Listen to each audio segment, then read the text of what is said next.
Hello guys of United Rock Nations, we are with Toschie of Audrey Horne.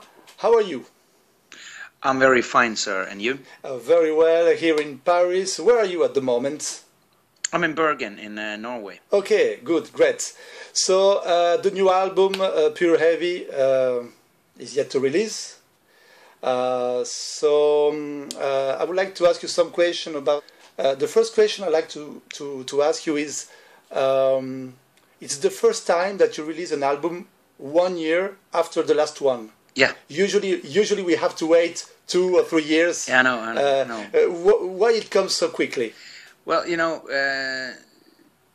we used to be pretty slow, but then, you get older and you realize you're going to die one day, and then you have to make a lot of albums. No, seriously, it was, when we started out, it was more, we wanted to be like Kiss when we started out. We wanted to release at least an album a year. But didn't turn out that way, so it took us like 3 years between each album, I think. But I guess the reason why it came, we followed this one up so quickly was basically that when we wrote and recorded the music for Youngblood, we did it in a different way. We started writing everything together as a band. Like when you start out a band, that's how you make music. You get together, everyone in the band, and then you just bring out ideas and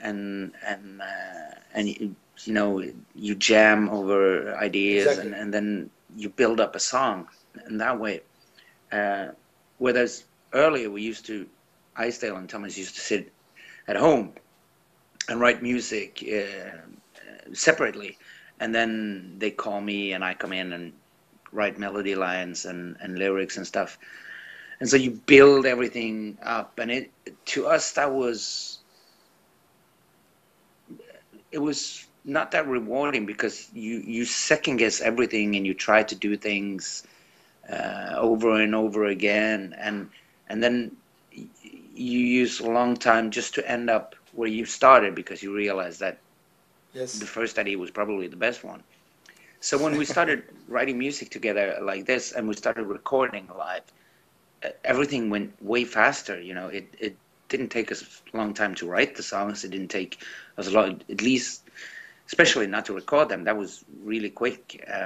Like both the Youngblood and Pure Heavy was recorded, mixed, and mastered within 3 weeks. 3 or 4 weeks. Oh yes. So when we did it that way, it was a lot more fun for us as well.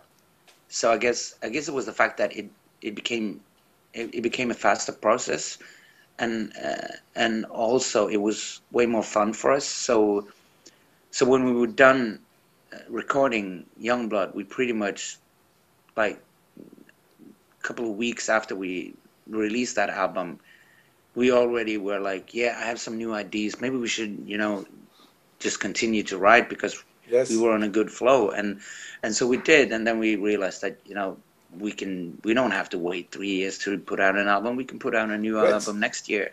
Great. So I'm not sure if next album is going to be out as fast as this one did, but at least nowhere near as long time as we did on our first albums. Right, it's a good thing for us, because we listen more music of Audrey Horne, so it's very well for us. Thank you. For you, is there a difference between Youngblood and Pure Heavy, except the way of your work before? But musically, the songs for you are different or not? It's different, but the same. It's of course it has a lot of the same influences, and the twin guitars and the whole like classic hard rock inspiration thing is very much makes those two albums very much the same. But then again, on this one, on Pure Heavy, we experimented a lot more when it came to production. Whereas Pure Heavy was like just recorded, and we hardly did any overdubs, just a few. We fixed major fuck ups, and then we just mixed it. But this time we sat down and said that, well, we can do it live like we did last time, but we're in a studio, so we should also use the benefit that studio offers. So Exactly. so we worked a bit more on the production side. We didn't like, this is the first album where we didn't use keyboards, except for some few, like there are some few parts where there are keyboards, but we did a lot more like church organ, and we have some like bells in there, and there are a lot more percussion on it. There's a train in there somewhere. So we used the benefit of a studio a bit more this time. But apart Okay. from that, I think I would say it's more of the same, but hopefully just as interesting. Yes, but what you say is right, because there is some different songs that you used to play. For example, if we want to talk about Into the Wild, Mm-hmm. it sounds more heavy and modern than old hard rock. Yeah, it probably does, but it still has some of that. I think it still has some of that old, that you know, the drive in the song has a bit of that old Kill the King feel to it. You know, it just keeps going. And when we wrote that song, I remember Eisler he was like, no, this song isn't interesting enough. We need some new parts in here. And we were like, it's a rock song. It should just go straight forward from start to finish, because not every song needs like a detour to make it interesting. Sometimes a good song can just go straight from start to stop and not do any detours, so to speak. So, but I can see what you mean about a more modern vibe. Yes, Yeah. yes, absolutely. So let's talk about the songs, because I have some questions about some songs. Yep. The first one is Wolf in My Heart. Yep. For me, it could be a song on a Kiss album. Oh. Okay. I didn't. It's a little bit of Flaming Youth, a little bit of Revenge, a little bit of it's a mix of the best of Kiss. Okay. Cool. Well, that's a good thing in my opinion, because I love that band. But yeah, maybe I think that song has some of the, like you said, Flaming Youth and Revenge. It has some of that larger than life Exactly. arena rock vibe to it, which to us is, you know, that's the kind of songs that we would love to be able to write more of. So, but I can see your point. That thought hasn't crossed my mind, but I totally see your point there. I'm a big fan of Kiss, so Yeah, me too. yeah, I know. Out in the City is the first single. Yep. You choose it as a single. Why this song? Why you choose this song for the single? Because we think it's a good song, but it's also, like I said to when other people have asked me that, it's also that, you know, when we write music, and when we record music, and when we do like artwork and merchandise stuff, we have a total artistic freedom. We do what we want to do. Right. Our record label and our management doesn't necessarily have to agree with us, and they can argue with us, but in the end, it's our decision. So, you know, since we demand an artistic freedom, we also at one point realized that we have to give them some freedom as well. So when it comes to the more business side of playing in a band and promotion and stuff like that, we realized, because we have a lot of opinions or on those subjects as well. But we at one point we realized that if we want them uh, to respect that we are the ones who knows how to write music and record this music, not them, then we also have to say to them that you are the ones who know how to promote this and sell this thing. So we have to give them some freedom there. And so when they said that we want to release Out of the City as the first single, we basically just said, if you think that's a good idea, then you do it, you know. But Yes. but it's like I also said, I'm proud of all the songs on this album. So almost any song could have been released as a single, in my opinion, maybe except for some songs that are not that much single material. Yes. But Yes. but uh, but the main reason was basically because they wanted to do it, and we agreed because we think it's a good song. So Yes, it's twin guitar songs like Thin Lizzy, for example. mm, Um, the beginning is like that. yeah, Um, Volcano Girl, yeah, for me, is a perfect mix of what Audrey Horne is. okay, No, don't you think so? yeah, probably. It depends what No, you mean we are. it's a perfect mix of all your influences. When we listen to Volcano Girl, we think, oh, that's a Audrey Horne song. Mm. No, don't you think so? Yeah, I totally think so. It's it has it's got very much that energy that we try to put in our music, and it's also a song that has a bit of that arena rock touch, but also Yes, the more classic Audrey Horne twist in it. exactly. Tell me more about the lyrics of the songs. What are the subjects you talk about? You know, it's different from song to song, really. It's not when I write lyrics. I basically what I usually do is that when I write the melody lines, I always just sing, and since I don't have any lyrics, because I write them in the end, I just sing whatever comes to my head. Yes, yes, absolutely. And usually when I do that, there's always, you know, when we worked on a song for like we played it like 20, 30 times. Usually, like some words or a sentence sticks, and it gets repeated. And I work a lot out of with the subconsciousness. You know what?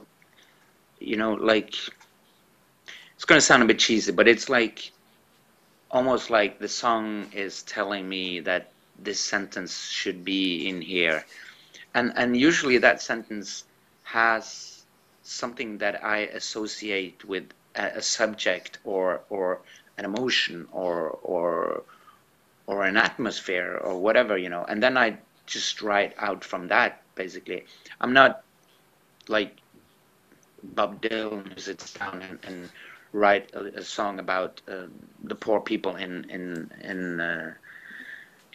my hometown or something. I just basically my lyrics are more like uh, pictures made out of words to fit the music. So the subject changes from song to song, and they can be about a very specific thing, not necessarily because I sit down and want to write about that subject, but like I said, there are words or sentences that sort of gives me an association to something, and then I have an opinion or a feeling related to that subject. So like a song like Holy Roller, which is not very. I think it's not very hard to read into it what it is about, and about the way people view homosexual people, and in this song especially the way the church Yes, views them and how they treat them, and which is in my opinion, is despicable. So the whole song became about that subject, but that was not because I sat down and felt that I need to say something about this subject. It was just that there were, you know, I think it was the word holy roller that just kept, and holy roller is you know, it's a expression of a Christian or a religious person who sort of who keeps rolling on with his subject and thinks that he is right, so it doesn't really matter what the rest of the world thinks because I am right, you know. So and that led to the way the church has viewed and treated homosexual people. So the song ended up with a subject like that, but that is basically just my subconscious telling me that these words fit in here somehow, and that changes from song to song. So the songs are not really about. Some of the songs are about one subject, like that song, but then there are other songs that really are not about any particular subject. It's just words that fits into the atmosphere of the song, and then it can be up to the listener to read whatever you want to into those lyrics. Of course, there's always some meaning behind what I say, but it doesn't necessarily Yes. have to be a big story. So I understand that you never write without music. No, hardly ever. I have done that a couple of times, but sometimes I sit down and just write ideas for songs, like some lines, and then I rewrite them to fit the music later. Yes. But I never write lyrics and then we make music that fits to the lyric, and that is basically because to me it's more natural to fit the lyrics to the music. I think the music is in a way more important, because not that the lyrics are not important, but the music comes first in my Exactly. opinion. Great, thank you. So now that the album is ready, I know that you will be touring. Mm. I take a look at your sites, and I'm very happy because you will be in France from the 3rd of 6th December Yeah. for 4 gigs. So, what can we expect about that shows? It's more of the same what we usually do. You know, we try to put on as good show as possible. We try to play as good as possible, of course, but we also try to entertain as much as possible, because we feel that when the audience comes to our show, they should not just listen to our music because they can do that by buying an album, but they should experience something more than just the music. And that's why we interact a lot with the audience, both by going down and playing in the audience, and communicating a lot with the audience, because, well, it's basically because it makes it more interesting. If you go and see a show where you just see the band and the band just perform and then they leave, you feel that you observed a show. But if you go there and leave with a feeling that you were sort of almost part of the, or not almost, that you were a part of that show, it makes it more interesting for the people that come to the show, and it also makes it a lot more interesting to us, because it's a lot more rewarding to play for an audience that you can tell that they had just as good time as we did. So it's going to be more of that, and we're going to bring along a band from Spain called 77, which is going to be highly entertaining too, I guess, and a really Okay. good band from Denmark called Pet the Preacher. So I think it's a very solid package. It's 3 really good bands, and so like the music or not, you're not going to be bored on the show anyway. We are never boring listening to your music. Good. So thank you for this interview. It was my pleasure, and man. we will see you in France in December. Definitely. During the concerts. Cool. Thank you. I'm looking forward to that. Thank you, man. It was nice talking to you. Bye. Hi, this is Toschie from Audrey Horne. You're listening to United Rock Nations, and together with them and you, we're going to make France way more interesting in the future. Come to our shows, and please check out our new album, Pure Heavy, which is out pretty soon. Leave all this behind. The thing we started just got out of